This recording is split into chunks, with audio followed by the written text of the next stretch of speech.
The Warriors are a different team this season. Gone is Kevin Durant. Gone is Andre Iguodala, Sean Livingston. Klay Thompson is injured. We saw him lose to the Clippers and then get destroyed by the Thunder. And we've seen Stephen Curry not look like Curry. I think this possession summarized it the best.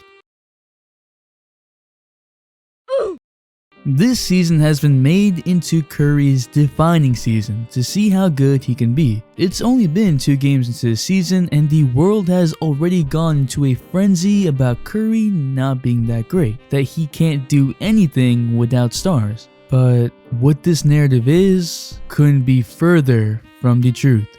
What is up, dudes, dudettes, ballers, players? It's your boy MJ. Stephen Curry is averaging 23 points on 39.5% from the field and 20% from 3. Oh god, it's that bad?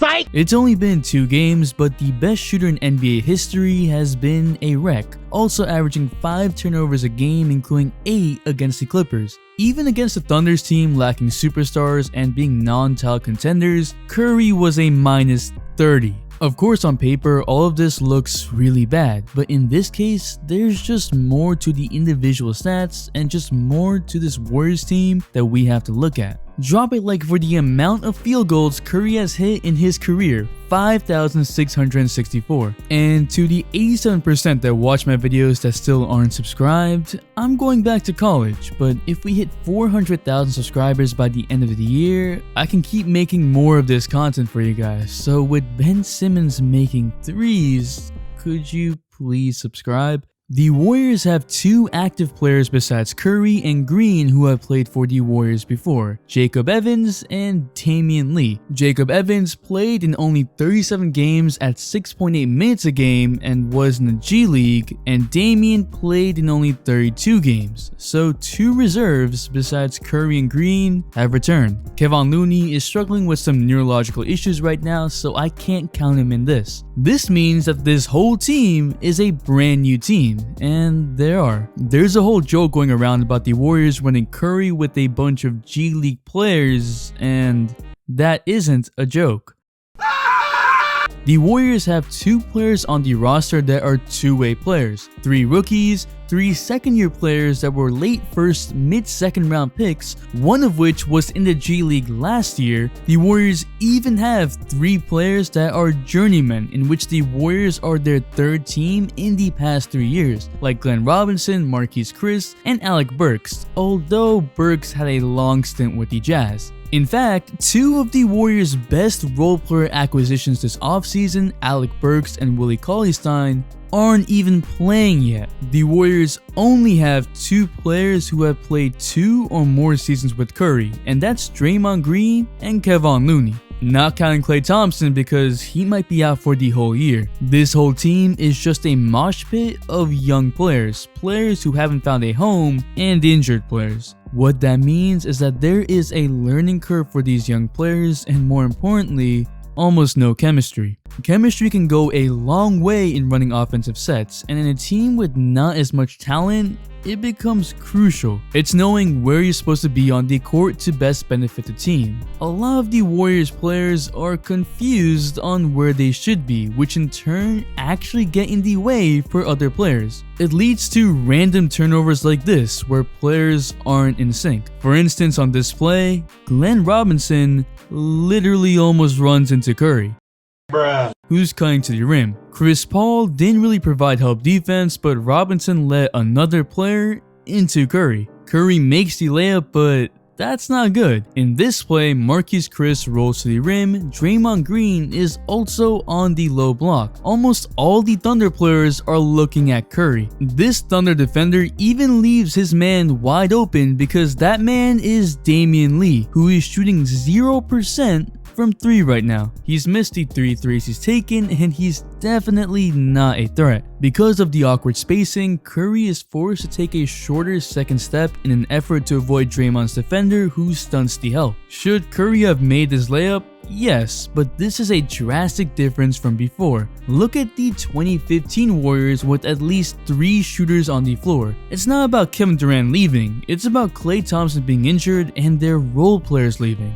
The Warriors aren't making their shots, and both the Clippers and Thunder were happy to forget about every other player on the court. On pick and rolls, they would run Curry off the 3-point line with a hard hedge or even a double. It has become so bad in just 2 games, and we saw that in the NBA Finals that the Raptors just threw everyone at Curry. It makes sense. A lot of these younger players aren't knockdown shooters, they are all average at best, so the spacing becomes terrible. The Warriors have 2 shooters in Spellman who shot 34% from 3 and D'Angelo Russell who shot 37% from 3. The rest of the players are either rookies or shot less than 30% from 3.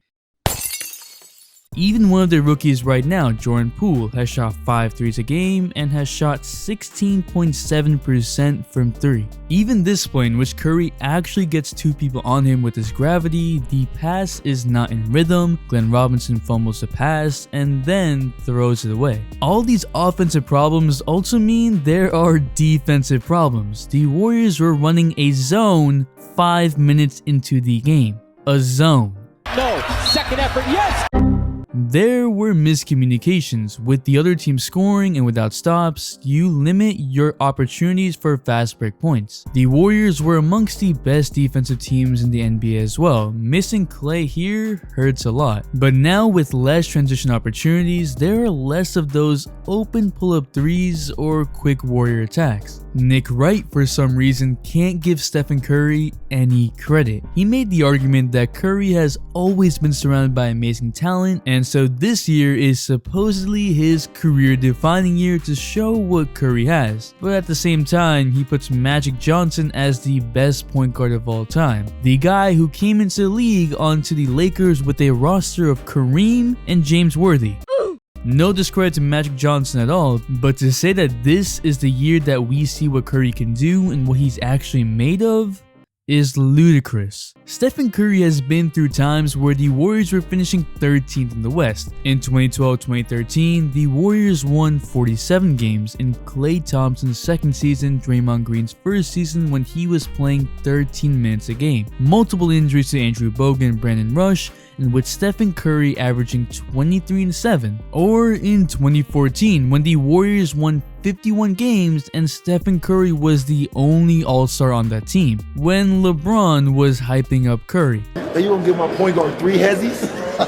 You gonna go here, here, and then here again? I'm like, damn. It was hype too. 3 hezzies? I wanted to go like. Give my point guard 3 hezzies though for the and. Try, man. Bad boy. The simple times. There were also just solid NBA players on that team, not just some super stacked team filled with stars. In fact, the Warriors won 17 of their games that year by 2 points or less. Even these past playoffs without Durant, Curry dominated. That's a team with chemistry and veterans. I actually want to compare this current Warriors team to 2 other teams that we look at as 2 recent symbols of carrying a team. LeBron James in 2006-2007 and Russell Westbrook in 2016-2017. LeBron in 06-07 was special, and there's no denying that. His team, on the other hand, wasn't so great. Their second best player was Zydrunas Ilgauskas, who was a 2-time All-Star and not bad this season, but these just weren't the best of the best role players.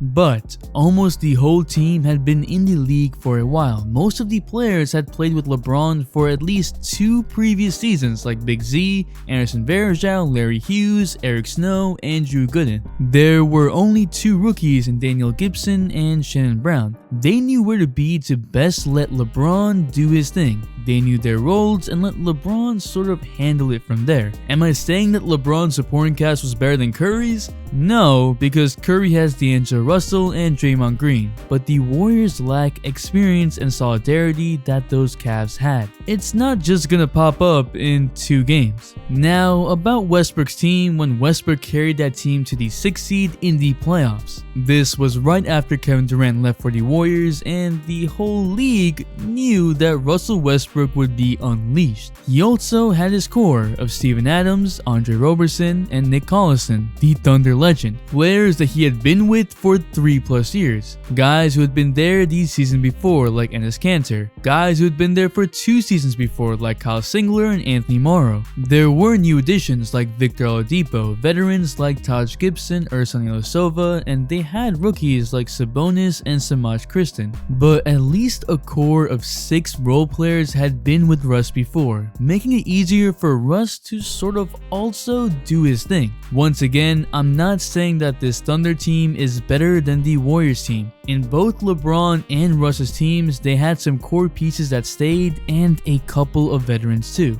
The Warriors are half running a development program for all the young talent and G League players they have. The reality is we up. That's why what LeBron did in 2018 with the Cavs after that whole roster turnover was so impressive because of all the new pieces. The new pieces LeBron got though were a bit more mature, and LeBron did end up keeping about 5 to 6 teammates from his 3 other finals runs, but nonetheless, it wasn't easy. It'll take time to adjust for the Warriors. Not every team clicks immediately. To doubt Stephen Curry off of 2 games is to forget what he did before Kevin Durant came to the Warriors. Curry is a 2-time MVP before the odds were stacked in his favor. The Warriors grew together and became the powerhouse with Stephen Curry at the helm. The offense revolved around Steph. He's done it before with double teams coming at it. He's done it as the main man. Curry pushed the envelope for this modern NBA and shooting threes. Now the Warriors don't even have shooters in their offense. It's not about carrying a bad team. A team could not have much talent, but as long as they fit with their superstar, that team can work. This team that the Warriors are now is completely different. It's not a team that has been together for years. It's a team with 11 new players, and one of those players that was there before in Klay Thompson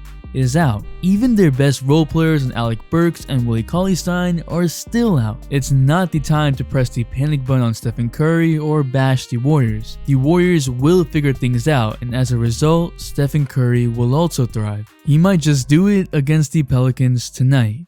But what do you think? Will the Warriors make the playoffs? Will Curry bounce back? Drop a like if you like Stephen Curry as a person, cause he's a nice guy. And if you're still here, you a real one, so comment splash so I know. The Instagram shout of the day goes to Antonio, and the all-day notification shout goes to Anne Marie. Thanks for the all-day support. Make sure to bell for all your notifications, and if you're not a sub, hit the subscribe button, join the all-day community for more fire content, all-day support. It's your boy MJ. We out.